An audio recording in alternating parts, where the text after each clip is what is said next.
खून से लथपथ हुआ, लाश मिला हम लोग को। और लेकिन बहुत निर्मम हत्या हुआ है, ये बहुत जघन्य हत्या हुआ कि इतना धारदार हत्या प्रयोग किया गया कि एक बार में पूरा गर्दन अलग अलग। मूवमेंट तो अभी सीसीटीवी वगैरह खंगाल रही है, उसके 24 घंटा हो गए, 48 घंटे होने वाला है। अभी तक प्रशासन से भी इतना, माँ का भी हालत ख़राब है, तबीयत ख़राब है। बेंगलोर में ऑपरेशन करना था लेकिन कर नहीं पाए, वो रिटर्न आ रहे हैं माँ भी।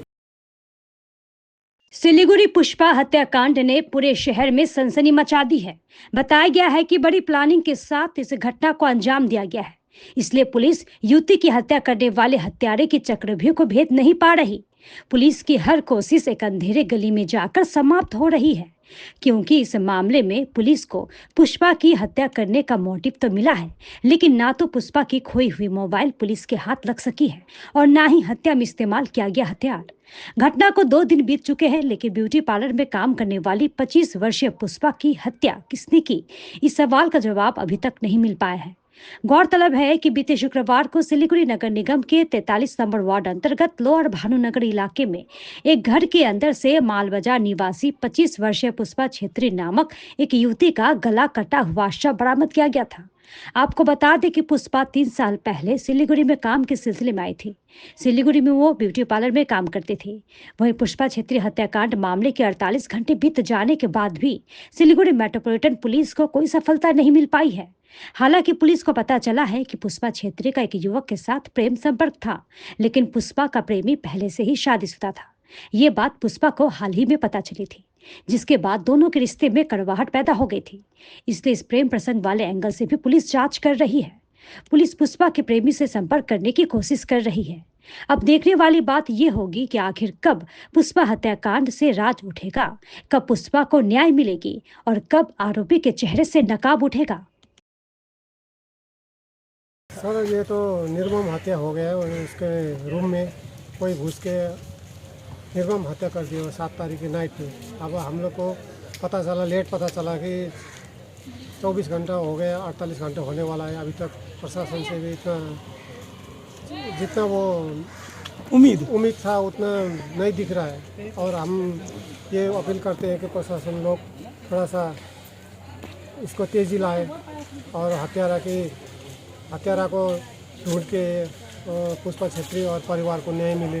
इसमें हम लोग को कुछ पता नहीं चला, पुराना दुश्मनी, और हम लोग को परिवारजन को कुछ पता नहीं था। अभी इसका जांच पता करेंगे, पोस्टमार्टम करेंगे, तब पता चलेगा कि कैसा हुआ, क्या हुआ। लेकिन बहुत निर्मम हत्या हुआ है, ये बहुत जघन्य हत्या हुआ कि इतना धारदार हत्या प्रयोग किया गया कि एक बार में पूरा गर्दन अलग अलग, मतलब अलग होने के कगार में पहुंच गया। यहाँ से 3 साल से थी इधर, कहीं कोसमोस में, कहीं सिटी मॉल में, कहीं ब्यूटी पार्लर में काम करते हुए उसको 2-3 साल हुआ था। और परिवार के लिए थोड़ा सा वो हेल्प करती थी और अपना भी परिवार को चलाने का वो बोलिए साधन जुटा रही थी। वो उस दिन 7 तारीख को 9:45 को उसकी बहन से बात हो गई थी। उसके बाद संपर्क विहीन हो गई। तब हम लोग को पता नहीं चला, हम लोग गांव में व्यस्त रहा। उसकी कंपनी वाले सिटी स्टाइल वाले आके उन लोग ने देखा तो लाश पड़ा हुआ बेड पे, खून से लथपथ हुआ लाश मिला हम लोग को। और पहचान के लिए बुलाया हम लोग को कल। फैमिली को ऐसा कुछ बताया ही नहीं था आज तक। उसका दीदी को भी नहीं है, पता नहीं है, माँ को भी पता नहीं है कि अगर कुछ होता तो उनको पता होता। ये तो हम लोग कौन कर सकता है, हम लोग नहीं बता सकते हैं। लेकिन प्रशासन का, पुलिस का और प्रशासन का जवाबदारी में आता है ये चीज़। और उन लोगों को जल्दी से जल्दी इस पर कार्रवाई करना चाहिए और तुरंत हत्यारा को पकड़ के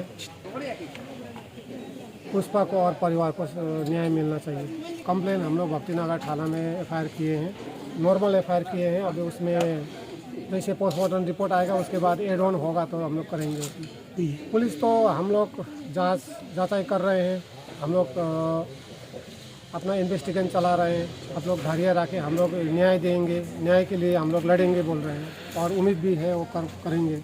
मूवमेंट तो अभी CCTV वगैरह खंगाल रही है उसके, और आसपास वाले से उसका दोस्तों से पूछताछ चल रही है।